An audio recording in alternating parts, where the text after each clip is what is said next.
Hello students, welcome to English lecture. Today we will discuss the further part of the poem Inchcape Rock.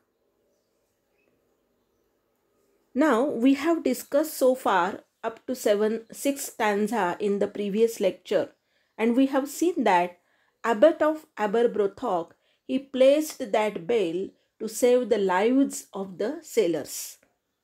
And one day the atmosphere was very quiet, very calm, and very happy.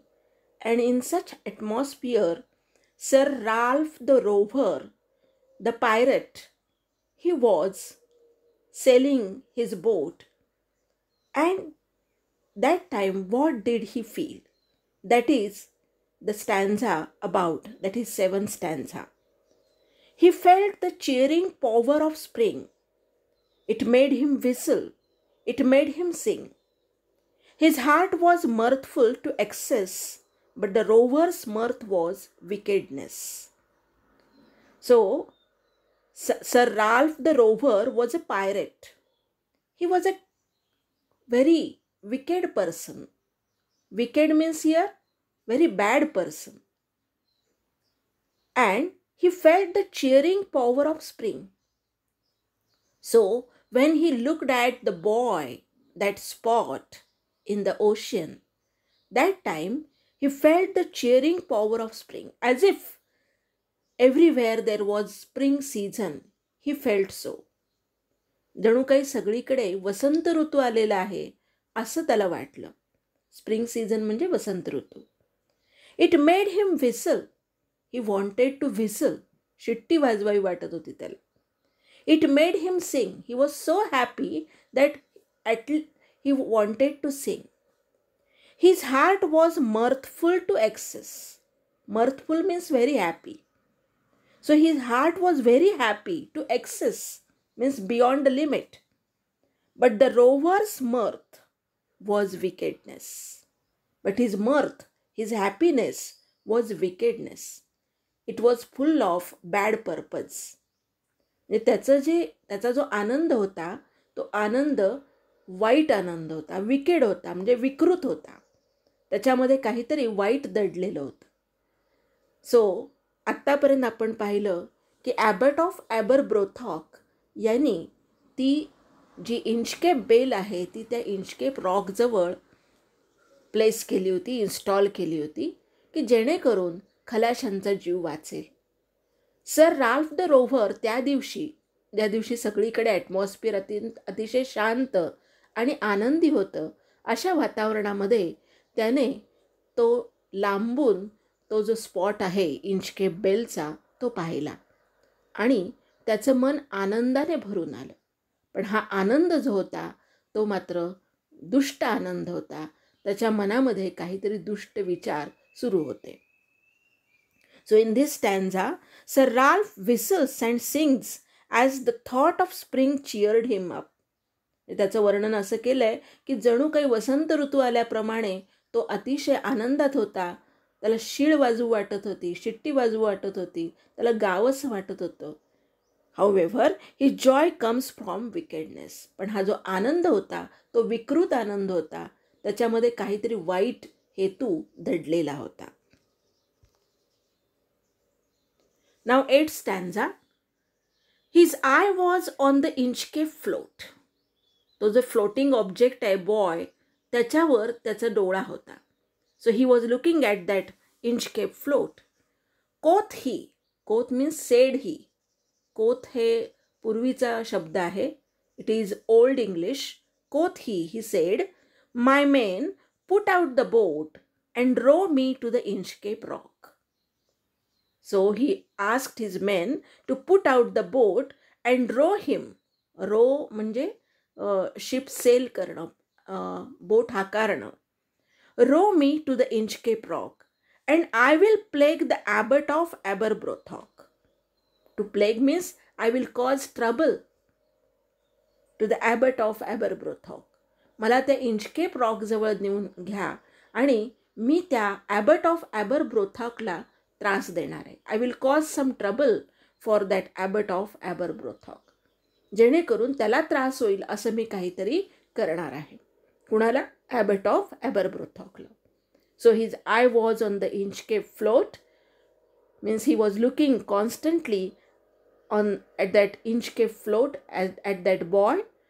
Quoth he, and he said, my men, put out the boat and row me to the Inchcape rock, and I will plague the abbot of Aberbrothok. I will cause trouble to the person, that is abbot of Aberbrothok. In this stanza, Sir Ralph tells his crew means group of men, to sail him to Inchcape rock so that he may cause trouble for the abbot. So his intention was very bad. त्याच्या आनंदामध्ये वाईट हेतू दडलेला होता आणि तो हेतू हा होता की wanted to trouble abbot of Aberbrothock. The boat is lowered. हळूहळू ती बोट चालू लागली. The boatman row. ते बोटमॅन जे होते ते ती हळूहळू त्या ह्याच्या इंचकेप रॉककडे घेऊन जाऊ लागले. And to the Inchcape Rock they go. आणि इंचकेप रॉकच्या अगदी जवळ ते आले. Sir Ralph bent over from the boat and he cut the bell from the Inchcape float. आणि सर राल्फ रोव्हर हा जेव्हा इंचकेप रॉकच्या जवळ आला, त्या बॉयच्या जवळ आला, जे फ्लोटिंग ऑब्जेक्टच्या जवळ आला, तो तिथे वाकला. He bent over from the boat. तो बोटीतून खाली वाकला. And he cut the bell from the Inchcape float. आणि ते ज्याला ती बोट टांगलेली होती तिथंच त्याने ती बेल कापून टाकली. He cut the bell from the Inchcape float. In this stanza, Sir Ralph tells his crew to sail him to the Inchcape rock so that he may cause trouble for the abbot, and that this trouble was he wanted to cut the bell. He wanted to cut that Inchcape bell which was placed by abbot of Aberbrothok. Now what happened? Down sunk the bell with a gurgling sound. Sink म्हणजे खाली बुडणे. ती bell खाली बुडाली, समुद्राच्या तळाशी गेली आणि तिचा जो साऊंड होता दॅट वॉज गर्गलिंग साऊंड. म्हणजे खळखळ खळखळ जशी त्या ह्याचा आवाज येतो, त्या घंटेचा आवाज, तसा तो आवाज आला. आपण जेव्हा when we gargle with salt water तसा आवाज झाला. म्हणजे आपण जेव्हा गुळण्या करतो मिठाच्या पाण्याच्या घशामध्ये, तशा प्रकारच्या साऊंडला म्हणतात gargling sound. It is a specific sound. तशा प्रकारचा आवाज, खळखळ आवाज करत ती बेल खाली गेली, समुद्राच्या तळाशी गेली. Down sunk the bell with a gurgling sound. The bubbles rose and burst around. आणि त्याच्यामुळे पाण्याचे बुडबुडे, बबल्स, ते वर आले. They rose and burst around. आणि सगळीकडे ते पसरले. Quoth Sir Ralph. Quoth means yes, say. Sir Ralph said, the next who comes to the rock won't bless the abbot of Aberbrothok. आता जो कोणी या रॉकच्या जवळ येईल तो आता ॲबट ऑफ ॲबरब्रोथॉकला ब्लेसिंग्स देणार नाही, आशीर्वाद देणार नाही, कारण आता ही बेल गेलेली आहे. The bell is cut, so now they will not praise abbot of Aberbrothock. So he was jealous of abbot of Aberbrothok's popularity among the sailors. त्याला त्या ॲबट ऑफ ॲबरब्रोथॉकची जी या सगळ्या खलाशांमध्ये जी प्रसिद्धी होती, त्या प्रसिद्धीमुळे त्याला मत्सर वाटत होता आणि त्यासाठी ती बेल त्याने कट केली. So in this stanza the bell of Inchcape sinks in the water, causing bubbles to rise and burst on the surface. Sir Ralph predicts that the next sailor who comes to Inchcape will not ask for any blessings for the abbot, for they will have nothing to thank him for. कारण आता ॲबट of ॲबरब्रोथॉकला किंवा धन्यवाद देण्यासाठी काही उरलंच नव्हतं, कारण ती बेलच आता समुद्राच्या तळाशी गेलेली होती. So this was the bad purpose, bad intention, wicked intention of that Sir Ralph the Rover.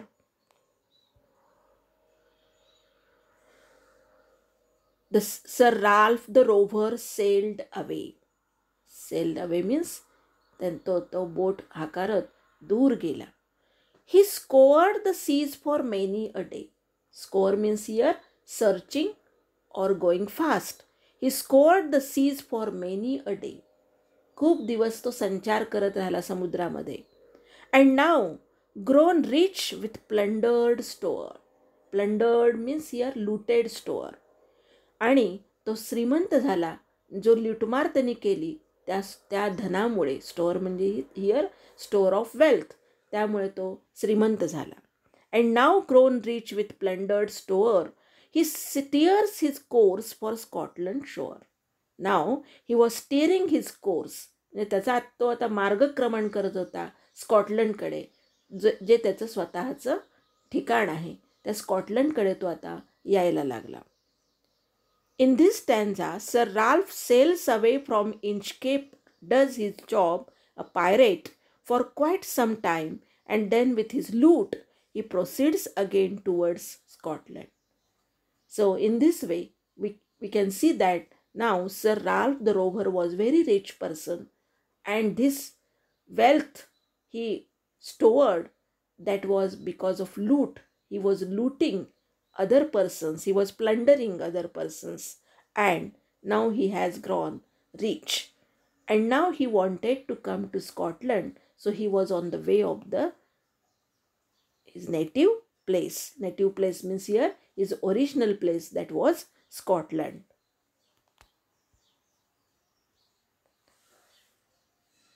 When he was coming towards Scotland, what was the atmosphere? So thick a haze overspreads the sky. Haze means here like fog, mist.